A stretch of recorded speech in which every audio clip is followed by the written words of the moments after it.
Olá, ouvintes! Esse é mais um episódio do Urbanidades, podcast sobre o urbano brasileiro. Hoje vamos conversar com o Matheus Pinzan sobre sua tese Ocupações Urbanas e Institucionalização Informal, análise das interações socioestatais a partir da experiência inserida no campo da luta por moradia no centro da cidade de São Paulo. Meu nome é Vitória Teixeira, sou graduanda em Ciências Sociais na USP e membro do Urbandata desde 2024, e hoje serei a sua anfitriã deste episódio. E para compor a bancada desse episódio, divido a mesa com Jaqueline Custódio. Tudo bem, Jaqueline? Olá, Vitória. Olá, ouvintes. Olá, Matheus. Me chamo Jaqueline e eu sou graduada em Ciências Sociais pela USP e faço parte da equipe do Urbandata desde 2022. É uma alegria participar de mais um episódio do Urbanidades. E antes de começar, eu queria dar alguns recados sobre as nossas redes. Vocês podem encontrar o perfil do Urbanidades no Instagram, no @Urbanidadespodcast, e vocês também podem escutar esse e outros episódios nas plataformas Spotify e YouTube Music, buscando por Urbanidades Podcast. Além disso, a gente tem o banco de dados bibliográficos com milhares de textos sobre o Brasil urbano, e para acessar é só colocar no seu buscador urbandatabrasil.fflch.usp.br. Também estamos com o Matheus Pinzan. Tudo bem, Matheus? Oi, Vitória. Oi, Jaque. Tudo certo? Alô, ouvintes. Muito obrigado pelo convite. Estou feliz de estar aqui. Sou um ouvinte do podcast, então eu estou bem feliz e queria agradecer também a equipe do Urbanidades. Então, antes de iniciar com as perguntas, eu gostaria que você se apresentasse e comentasse um pouquinho em linhas gerais sobre a sua tese. Certo. Eu sou Matheus, sou doutor em ciência política, defendi recentemente essa tese que a gente vai conversar hoje. Eu fiz também mestrado em ciência política com o professor Adriano Gruzala Valle, que ao longo desses processos do mestrado e do doutorado, sou formado em ciências sociais aqui também pela USP. Acho que esse tema das ocupações urbanas, elas têm atravessado essa minha trajetória de pesquisa desde o mestrado, né? Eu pesquisei primeiro as ocupações culturais aqui no centro, a Ouvidor e a Casa Amarela, Ouvidor 63 e a Casa Amarela, pensando um pouco como essas ocupações colocavam algumas questões para a gente pensar a relação entre os atores da sociedade civil e Estado, justamente por elas estarem num lugar muito difícil de a gente entender, de estarem produzindo políticas para a população em setores que são extremamente sensíveis e complexos, não tendo um reconhecimento formal para isso. Então essa questão me acompanhou bastante tempo, né? Eu observava com o meu contato com as ocupações, né? Eu comecei como colaborador individual nas ocupações culturais e fui criando essa relação com elas de estar ajudando no processo, no que fosse necessário ali, ajudando na parte do jurídico principalmente, mas também mediando alguns laboratórios, fazendo facilitação, até fazendo coisas bem práticas, assim, coisas do dia a dia, já fui câmera em um episódio que eles foram gravar lá. Minha atuação a partir disso foi sempre muito próxima e muito colaborativa com as ocupações. E eu ficava bastante chocado como isso não encontrava nenhum respaldo legal nas políticas públicas, como isso não virava uma política pública que já estava acontecendo, né? Então, essa questão foi o que me moveu bastante ao longo desse processo. Eu trabalhei isso de uma maneira bastante individual no mestrado, e no doutorado tive uma mudança que eu acho que foi bastante decisiva para o caminho que a pesquisa tomou, que foi entrar para um coletivo de assessoria técnica, que são grupos de profissionais independentes que atuam prestando apoio nessa parte técnica para os movimentos de moradia ou outros, né? Eu fui entrar mais para esse lado da habitação, da moradia, no doutorado, depois que eu entrei em contato com esse coletivo, que é o Coletivo Mola, uma assessoria técnica que estava se formando naquele momento, então bastante jovem e sem também formalização. Existem outros grupos que já atuam com isso há alguns anos, isso tem a ver com o histórico dos movimentos de moradia aqui na cidade de São Paulo, a gente vai conversar sobre isso, eu acho. Isso deu uma virada bastante no jeito que eu estava fazendo a pesquisa. Então, eu fui partir desse lugar da assessoria técnica para investigar esse problema, que era essa relação informal, né? Todos esses acordos que não resultam em produtos, que não resultam em políticas públicas, mas que eles movem um processo bastante duradouro e estável nessa relação entre movimentos sociais e Estado, sem ter uma confirmação legal sobre isso, sem isso gerar um instrumento, sem isso gerar resultados claros, assim, de você enxergar pela essa lente da política pública. Esse é mais ou menos o caldo que eu comecei a entender o próprio campo. Acho que a gente vai conversar um pouco mais sobre isso também, sobre mais essa cozinha da pesquisa, como é que foi esse processo, mas eu parto desse lugar de estar inserido dentro de um trabalho muito prático, de estar junto dos movimentos sociais, de estar trabalhando com eles, uma experiência profissional que não tinha relação, a princípio, com a minha pesquisa, e que depois passou a ter. Isso junto com a minha bagagem teórica, que é essa parte mais de interações socioestatais e processos de institucionalização. Eu também faço parte do grupo do Núcleo de Democracia e Ação Coletiva, do SEBRAP, o INEDAC. A gente tem feito esse processo coletivo de desenvolver essa teoria sobre institucionalização socioestatal. Entender como esses atores, como as coisas são institucionalizadas, na verdade. Não olhar para o resultado, o que ficou no final, mas quais foram os processos políticos que levaram isso a se institucionalizar de certo jeito, de certa maneira. Como isso é importante para a gente entender as políticas, como elas funcionam, como elas progridem ao longo do tempo. Todas as questões que partem a partir disso. Foi uma ótima introdução para os ouvintes e é um chamado também para ler a tese completa. A gente vai deixar o link também na descrição. Na tese você destaca que é comum que na teoria tradicional dos movimentos sociais e nos próprios movimentos sociais seja feita uma leitura bastante negativa da institucionalização, ou seja, que com ela necessariamente viria a desmobilização e a burocratização. Entretanto, esse tipo de análise é insuficiente para entender a complexidade da governança urbana, você argumenta. Eu queria pedir, então, para você construir esse argumento para os nossos ouvintes e para contar também um pouco o que você encontrou no campo durante sua pesquisa para questionar essa leitura de que a institucionalização implica necessariamente essa perda de identidade radical. Claro, é uma boa pergunta para a gente começar, porque eu acho que toca no problema central da minha tese, que é a institucionalização. Eu faço essa leitura a partir de alguns referenciais teóricos que eu fui mapeando no processo de pesquisa. Tem uma leitura bem clássica da teoria dos movimentos sociais que parte dessa ideia de ciclo dos movimentos sociais, que eles começam na sociedade civil, e tem um potencial disruptivo, de mobilização, de colocar suas pautas. Isso vai sendo progressivamente deixado de lado conforme esses grupos da sociedade civil, esses movimentos, vão se institucionalizando, se profissionalizando, entrando mais na linguagem e na ossatura do Estado. É um diagnóstico que parte dessa ideia de que o ciclo se encerra em algum momento. Ele se esgota, né? Ele não se encerra porque ele pode recomeçar de novo, mas ele tem um limite. É uma ideia bem clássica também, que está na teoria dos movimentos urbanos. É uma leitura mais dos anos 70, 80, a partir do Castells.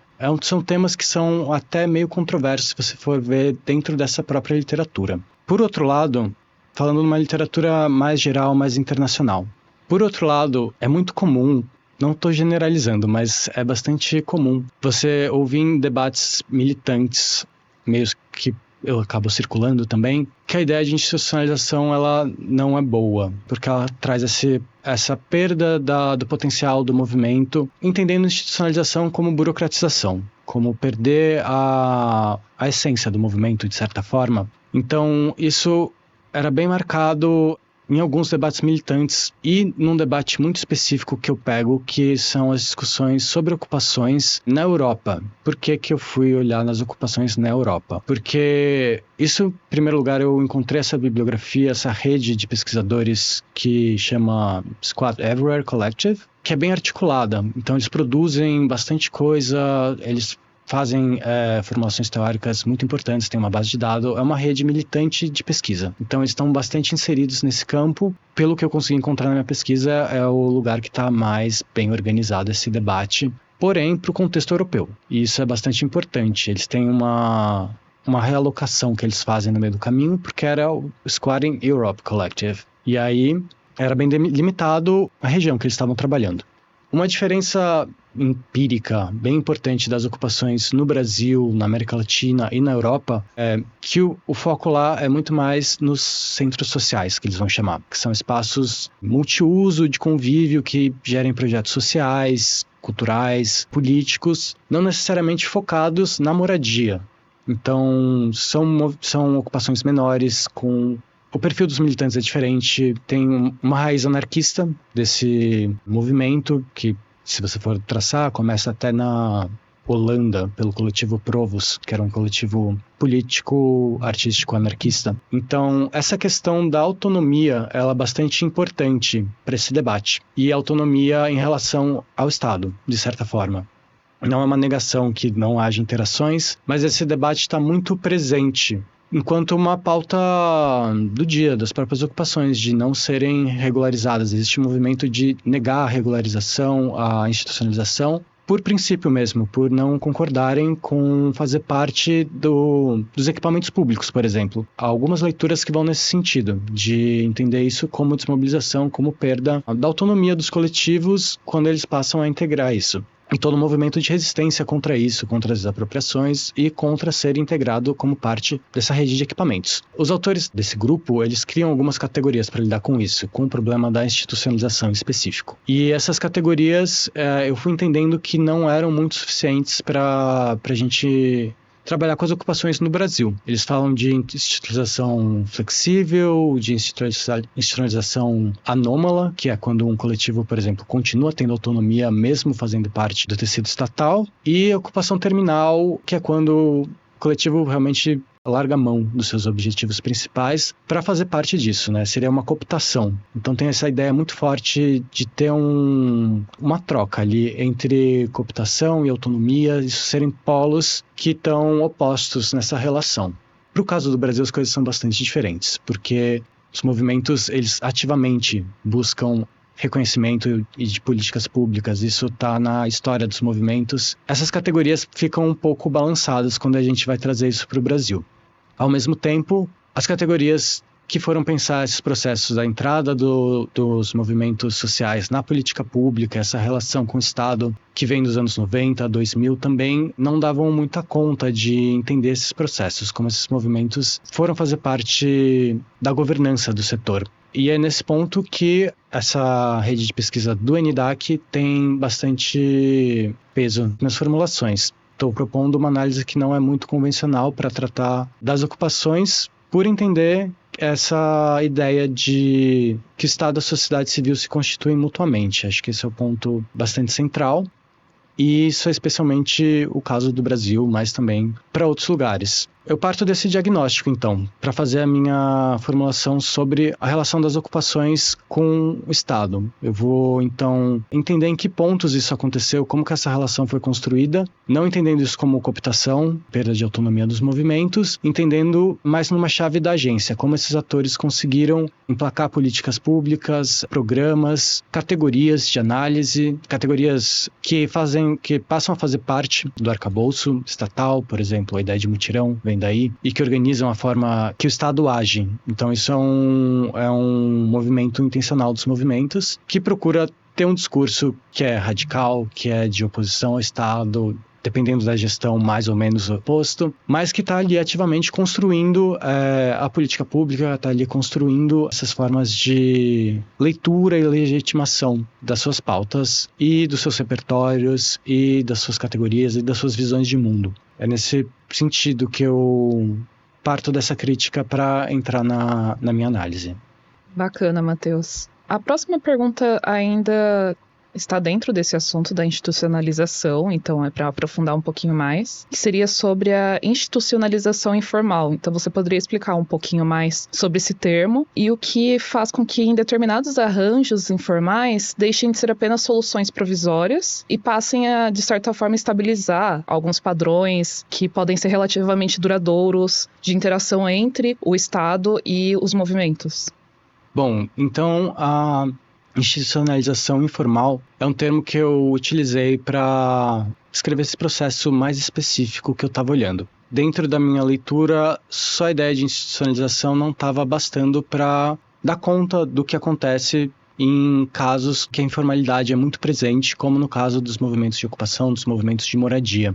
Normalmente, o que informa a construção dessa teoria sobre institucionalização são casos que deram certo, entre muitas aspas, assim. Então, você vai olhar para o SUS, você vai olhar para políticas que já estão bem consolidadas e que você consegue claramente fazer, rastrear esse processo, entender os atores que participaram disso, o que eles colocaram, quais foram as negociações, em que ponto isso chegou e qual que é o efeito disso na política pública, o que você tem ali consolidado. A própria ideia de institucionalização, ela quer dizer isso, né? São essas disputas cristalizadas ao longo do tempo. Disputas e interações, né? Não só disputas, mas cooperação, que nem eu estava falando agora. Não é uma coisa muito ou de um lado ou de outro, essas coisas vão acontecendo simultaneamente. O que eu propus com essa ideia de institucionalização informal é olhar para esses processos mais incompletos. Esses processos em que não é tão visível, você não tem uma política de ocupação, por exemplo. Isso já gera um ruído muito grande, isso já seria uma grande contradição, porque isso implica no Estado estar reconhecendo, por exemplo, esses atores e reconhecendo o déficit, reconhecendo uma série de medidas que não são interessantes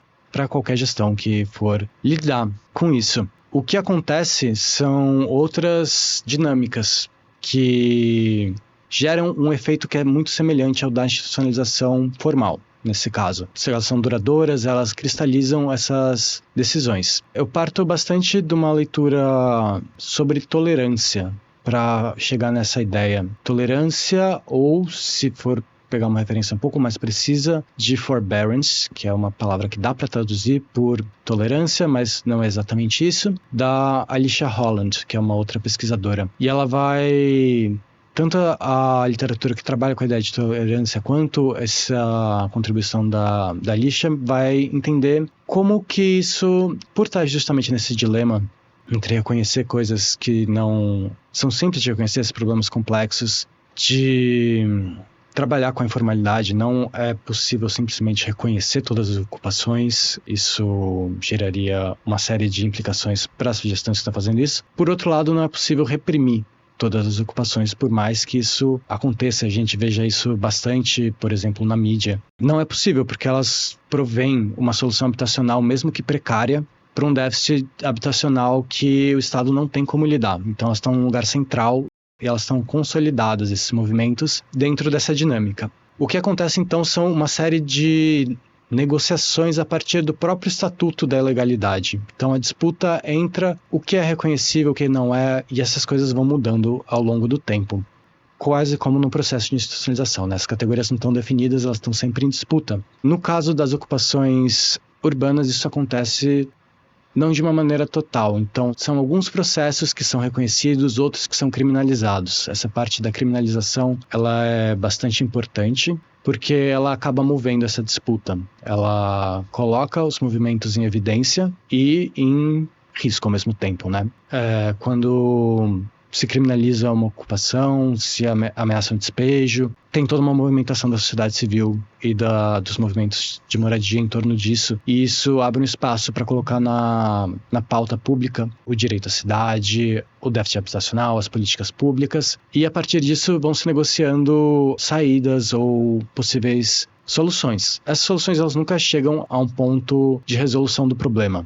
E o que eu vou argumentar é que isso é proposital, isso não é uma coisa que é fortuita, porque tem um certo grau de interesse tanto do poder público em reprimir ou em reconhecer as ocupações, institucionalizar elas, que é interessante ou não, e das próprias ocupações, isso também é uma questão, e eu acho que isso tem mais a ver com a minha própria inserção no campo, um lugar mais daí que eu fui ter essa percepção. Nem sempre é bom regularizar ou institucionalizar uma ocupação.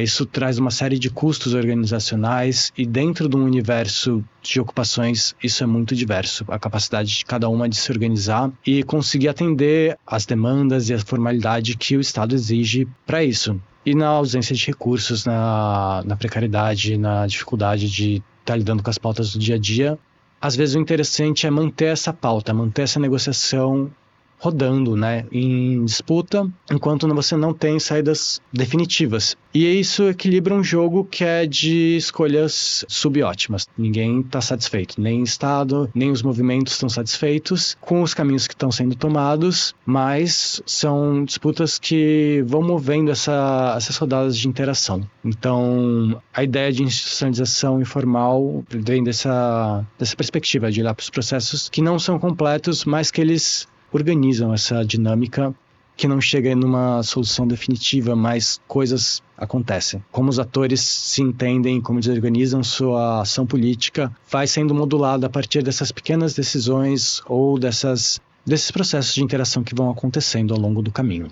Muito legal, interessante. Acho que agora, perguntando um pouco mais da cozinha da pesquisa, como a gente tinha falado no início, na educação, por exemplo, a gente ouve que é importante que a gente faça estágio de observação, porque não dá para observar e dar aula ao mesmo tempo. Quando você dá aula, você só faz isso. Então, pensando nessa lógica, como no caso da sua pesquisa, você deu conta de ter o seu trabalho de técnico social como seu campo. Como foi possível refletir sobre o seu trabalho enquanto você tinha que, de fato, fazê-lo? E ainda pensando nessa relação bem próxima que você teve com o seu campo, quais foram os principais limites analíticos dessa escolha e os desafios também?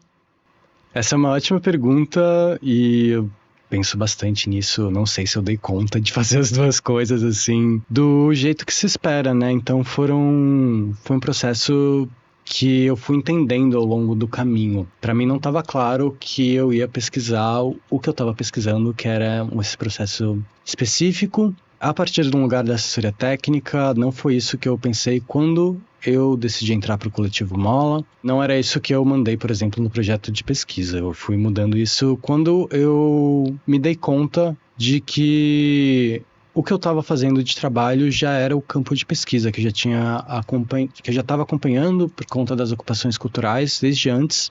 E isso foi um processo de entender isso comigo mesmo. Então, entender que o lugar que eu estava já me trazia questões muito mais interessantes para eu trabalhar com essa ideia de institucionalização que já estava presente desde a minha pesquisa de mestrado, mas eu estava num lugar que era bastante privilegiado para ver isso e que não é muito usual. Então, essas coisas foram se dando junto. O meu trabalho virou meu campo, assim, a partir do momento que eu me dei conta disso. E para separar essas coisas, eu não sei se a gente consegue separar. Então, em muitos momentos, eu estava simplesmente muito focado em fazer o meu trabalho de assessor técnico, com projetos e correndo atrás de coisas muito práticas, por exemplo, financiamento, que é uma questão que é bastante difícil no campo de quem trabalha com ATIS, são poucas fontes. É muito difícil de lidar com isso. A gente acaba girando em torno disso e depois o trabalho de voltar para a pesquisa, voltar para a tese, fazer essa reflexão, que tem certo distanciamento, mas é um distanciamento que é bastante situado. Ao longo da tese, eu tento colocar isso de uma maneira bem explícita, que esse trabalho foi elaborado realmente em campo, fazendo as coisas e refletindo sobre o meu lugar no campo também. E essas passagens foram bastante dolorosas, assim, é difícil você interromper um processo, voltar para outro, entender o tempo da assessoria técnica, que é muito urgente, com o tempo da pesquisa, que é bastante solitário. Um outro tempo, realmente, ele é mais lento, ele é mais reflexivo. Na correria fica difícil de lidar com essas duas coisas, mas eu acredito que foi o caminho que eu encontrei. Teria feito o trabalho que eu fiz se não fosse isso, e eu não sei se eu saberia fazer de outro jeito, porque eu acho que isso é uma característica minha de pesquisador. Tá inserido, tá junto, tá fazendo as coisas enquanto tô pesquisando. Isso acaba colocando um outro ponto de vista que eu acho que é interessante para o debate, porque ele é menos usual dentro da ciência política, por exemplo. Dentro da ciência política a gente tem pouco essa discussão de pensar nós mesmos, enquanto pesquisadores, inseridos na pesquisa e de estar trabalhando com isso. São poucas as oportunidades que eu tive de discutir isso ao longo da tese, da minha formação enquanto pesquisador, de um modo geral. Entender esse lugar de posicionalidade, da investigação engajada com algum processo, foi uma coisa que eu também fui entendendo ao longo do caminho. Eu tive uma oportunidade muito interessante num mini curso num congresso que eu participei, Participação, Democracia e Políticas Públicas, no ano passado em Brasília, que foi sobre investigação engajada, pesquisa engajada, e entender como que esses termos se relacionam. Mas é isso, foi no final do processo do doutorado. Então, a minha pesquisa ela não foi nem um pouco linear, assim, teve muito vai e volta, foi entendendo as coisas e me entendendo no campo conforme eu fui fazendo isso, né? E isso traz uma série de potências e limitações, né? Eu acho que eu tinha um lugar muito privilegiado de estar acompanhando essas discussões, estar nos grupos participando e refletindo com os meus colegas conjuntamente, com os movimentos, sobre o que estava acontecendo ali no momento e como que a gente podia trabalhar e criar estratégias a partir disso. Então, ela tem um lugar bastante de interesse. Eu não estava desinteressado nesse processo, eu estava atuando ativamente para influenciar ele, para a gente conseguir o que a gente estava querendo, os resultados, para pressionar o poder público. Isso também coloca alguns limites, né? Por exemplo, eu não ia fazer uma abordagem de entrevistar os gestores com quem a gente estava tendo esses embates. Eu não ia entrevistar os meus colegas, eu achava isso bastante forçado, ia ser uma coisa meio esquisita, assim, para o processo da pesquisa. A gente já estava trocando essa ideia, a gente já estava refletindo junto. Partindo desses lugares de interação, de compartilhamento, eu coloco a minha visão na pesquisa, né? O que eu entendi, o que eu consegui articular com eles e o que foi entendido a partir desse processo. Acho que é isso. Eu também participei da construção dos documentos que eu utilizo na tese, então tem esse lugar também. Estava comentando com vocês, antes da gente começar a gravar, que eu acabei entrevistando algumas lideranças para os trabalhos, mas isso não foi muito produtivo, assim, para minha pesquisa. Eu tinha interesse, tinha umas perguntas lá que dialogavam, queria ver se dava para explorar ali. Não foi o que era mais interessante. O que era mais interessante era trocar ideia com elas depois de uma reunião ou durante uma reunião, entender alguns pontos que me fizessem pensar sobre o meu tema, que é um tema que é bastante teórico, é bastante abstrato, né? Trazer ele, assim, para o campo não era uma coisa simples ou que fluía, assim. Então, as minhas leituras partem desses trabalhos coletivos também. Com o Coletivo Mola, a gente produziu alguns textos, a gente tinha espaços de reflexão sobre o que estava acontecendo, a gente produziu alguns artigos para enviar para o Congresso, para apresentar o nosso trabalho também. Tem muito essa construção coletiva, mas voltada para o que era o meu interesse de pesquisa. Então, é um processo que é coletivo mais que individual. Eu fiquei nesse movimento, nesse trânsito, o tempo todo, ao longo da pesquisa.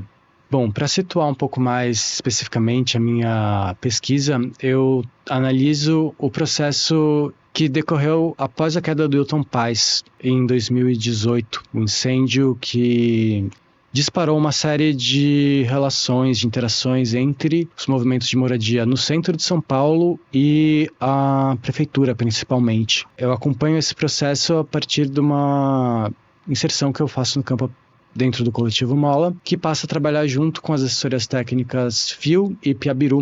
Então a gente cria esse grupo de assessorias, esse coletivo de assessorias, para fazer o acompanhamento dos prédios que entram numa lista de vistorias da CONDEC, que é um órgão da Defesa Civil, sob uma ameaça de desapropriação, de reintegração de posse, a partir da narrativa do risco. Eu analiso como os ciclos de trabalho dessas assessorias técnicas, em parceria com os movimentos, em relação com o poder público, foi se desenrolando. Quais foram as etapas desse ciclo, pensando essa ideia de institucionalização informal, como esse processo que, apesar de ser muito carregado de interações formais com o governo, também passou por muitas dinâmicas informais, por conta da própria dinâmica das ocupações, está permeada pela questão da informalidade, até o momento de 2025, final de 2025, que é um ciclo que ainda está em aberto. A gente desenvolveu vários trabalhos em relação a isso, mas eu faço essa análise do processo político a partir desse lugar, desse momento específico, que acaba sendo um pouco de um divisor de águas ali na relação entre os movimentos, assessorias e poder público.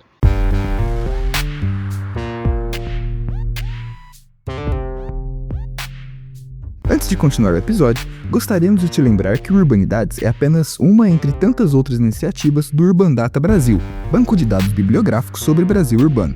Para saber mais, confira nosso site urbandatabrasil.fflch.usp.br e não deixe de nos acompanhar no Instagram pelo @urbanidadespodcast.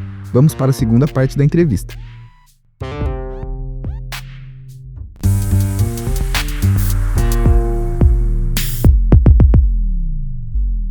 Então, partindo para a próxima pergunta, pensando em alguns assuntos específicos que você trouxe dentro da sua tese, o incêndio do edifício Hilton Paz de Almeida, ele aparece como um momento crítico dentro desse contexto dos movimentos. Então, como que você avalia a repercussão do caso e os impactos nas políticas, pensando nos movimentos de moradia? E aproveitando também para abrir um parêntese sobre esse assunto, mas obviamente dentro do contexto, existe um documentário chamado Pele de Vidro, que foi lançado recentemente pela Denise Smekol, que aborda sobre o incêndio no edifício, que foi um prédio projetado pelo pai dela, no caso Roger Smekol. A linguagem do documentário, a história do documentário, parte da perspectiva da família Smekol, mas também entrevistas às famílias que habitavam o prédio antes do incêndio. Inclusive é um filme que eu trabalhei na área da comunicação, então pude conhecer nesse momento da estreia brasileira. Então, pensando em todos esses pontos das políticas, desse momento crítico, como você também avalia essa repercussão midiática desse caso?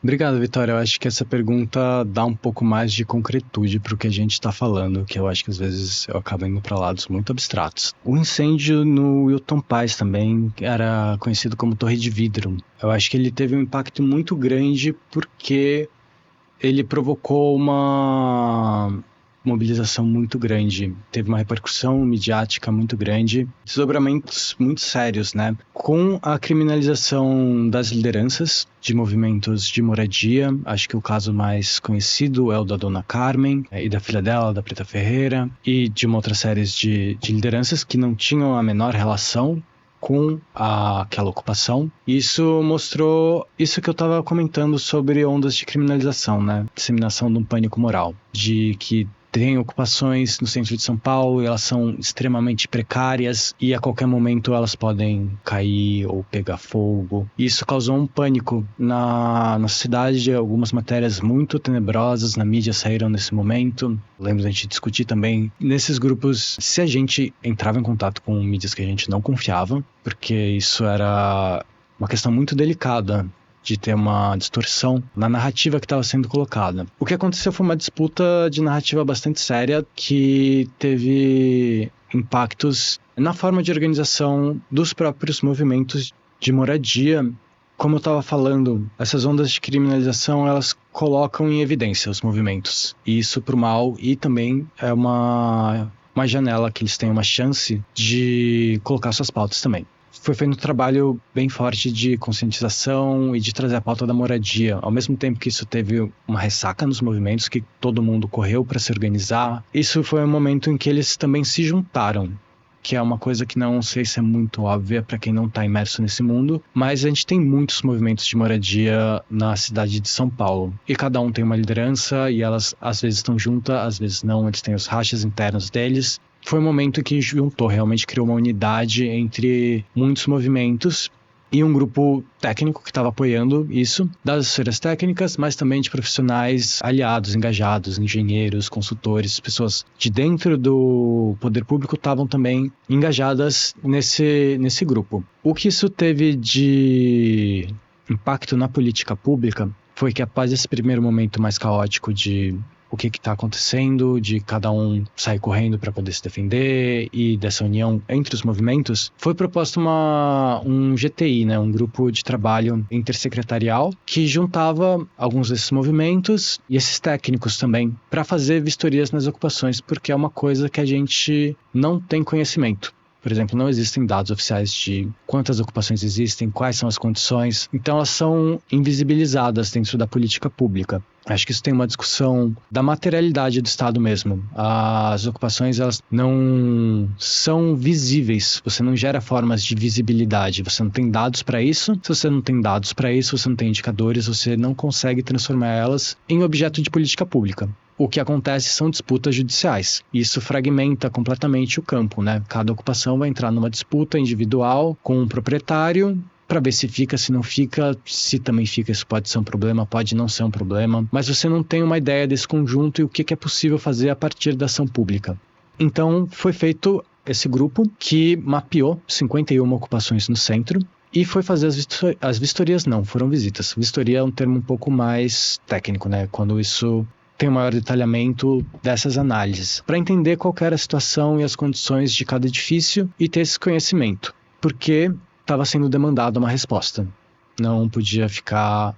foi uma tragédia muito traumática, muito tensa, que aconteceu no centro da cidade de São Paulo, que gerou um acampamento dessas pessoas que ficaram desabrigadas, e foi um problema muito grande, muito visível. Então, isso demandava respostas, tanto por uma repressão, como eu falei dessa onda de criminalização, quanto por realmente entender e vamos direcionar isso para a política pública, lidar com isso de uma maneira mais institucional. O que esse grupo fez foram essas vistorias, e o que essas visitas revelaram foi, dentro desse universo de 51 ocupações, que ele é bastante subnotificado, né?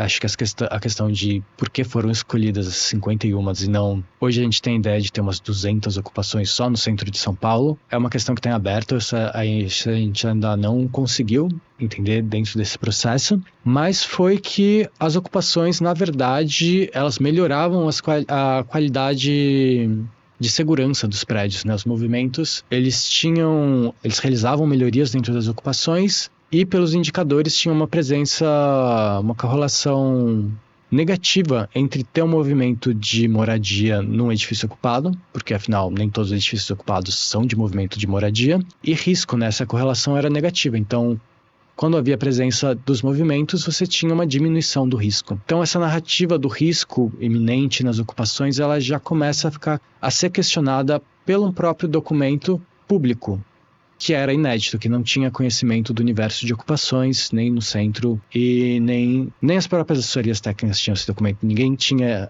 controle dessa informação. Então, isso já começa a mudar a relação e as justificativas, porque a Condec, que eu mencionei antes, ela começa a fazer uma série de vistorias e a listar as ocupações com um checklist do que eles tinham, do que eles não tinham no prédio, se estava seguro contra incêndio, se não estava. Foi um momento bastante tenso, porque sempre ficava esperando a vistoria da Condec e isso ia definir se a ocupação ia entrar numa lista de reintegração de posse, se ia ser prioritária ou não. Então, muito dessa articulação partiu desse lugar de questionar quais eram os critérios que estavam sendo usados, mostrar que as ocupações melhoram as qualidades de moradia e, a partir disso, você tem respaldo para demandar uma política pública. Olha, se eles estão fazendo essas melhorias com os recursos que eles têm, dando função social para os edifícios que estão abandonados, por que não fazer uma política pública para isso, de melhorias, de melhorar as condições dos edifícios, nos pontos que são estruturais, que normalmente os movimentos não têm condição de arcar. Isso, então, virou uma demanda, foi construída essa demanda dos movimentos com esse documento que foi criado a partir desse processo de interação. O que acontece depois disso, um desdobramento, é que a narrativa do risco ela perde um pouco de efeito, tanto juridicamente, algumas ocupações que estavam para ser reintegradas acabam não entrando, por conta disso ter perdido um pouco de peso a partir dessa construção. Acho que vale mencionar também que isso é um momento pós-pandemia, passa pelo meio da pandemia, e que você só podia realizar despejos sob a justificativa do risco. Então, todos os processos que estavam de reintegração de posse por qualquer motivo, a narrativa virou risco. Então isso acaba mudando, acaba perdendo um pouco de centralidade, não deixou de existir em nenhum momento. O uso do risco como uma justificativa para remover ocupações é uma coisa que existe desde sempre, mas foi possível tensionar isso colocando qualquer construção social do risco, né? O que é mais arriscado? Você despejar todas as famílias elas irem para a rua ou melhorar as condições dos prédios? O que é melhor? O que resolve mais a situação? E que isso é possível de fazer como os próprios movimentos, junto com as assessorias técnicas, estão demonstrando que é possível. Conforme essa narrativa ela perde um pouco a centralidade, outros dispositivos vão entrando para continuar com a criminalização dos movimentos e mover essa disputa. Um aspecto que eu abordo que é bastante importante durante a tese é a mudança para regularização dos serviços de água e energia, que também entra nesse lugar da informalidade.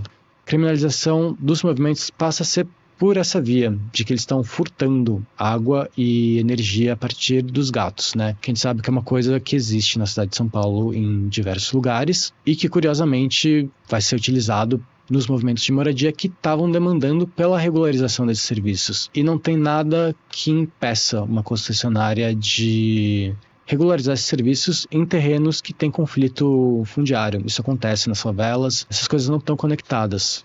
Mas para as ocupações no centro, que já tem acesso a toda a infraestrutura urbana para regularizar esse serviço, isso estava sendo negado por uma série de outros critérios técnicos. Então entra num novo debate técnico sobre regularização.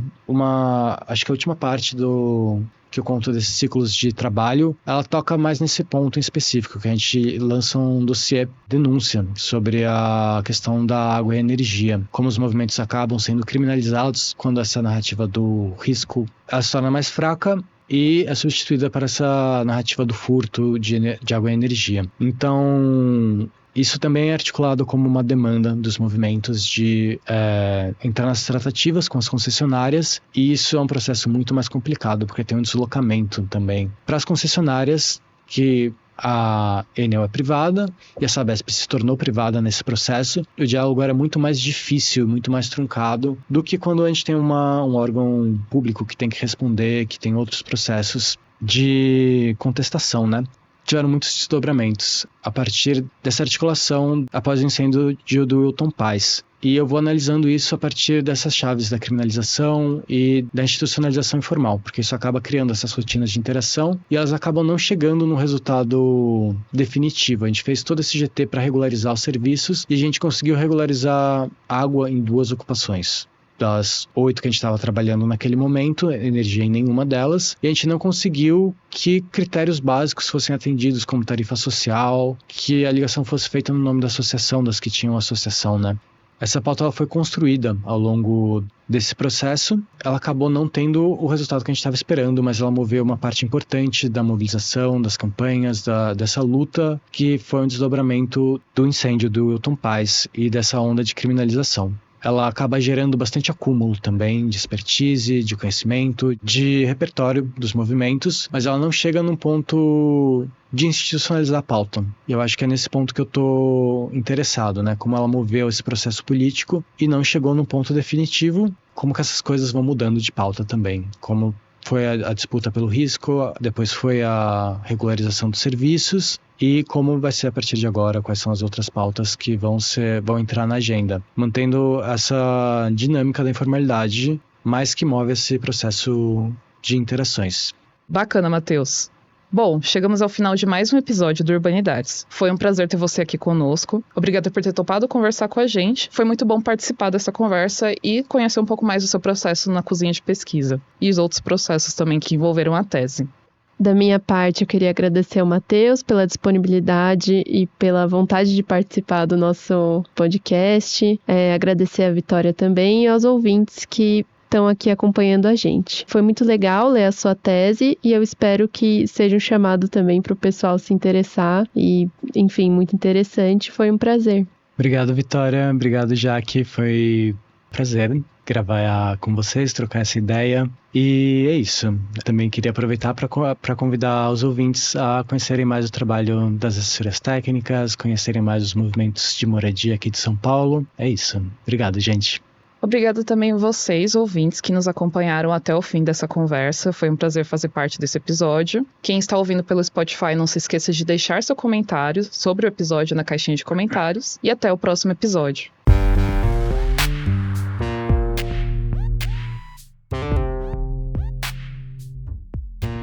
O Urbanidades é produzido pelo Urbandata Brasil, banco de dados bibliográfico sobre o Brasil urbano. Ele é feito por bolsistas e associados, sob coordenação da professora Bianca Freire Medeiros. O Urbandata está vinculado ao Centro de Estudos da Metrópole e está sediado no Departamento de Sociologia da Universidade de São Paulo. Visite o perfil do Urbanidades no Instagram, @Urbanidadespodcast, e a página do Urbandata Brasil no Facebook.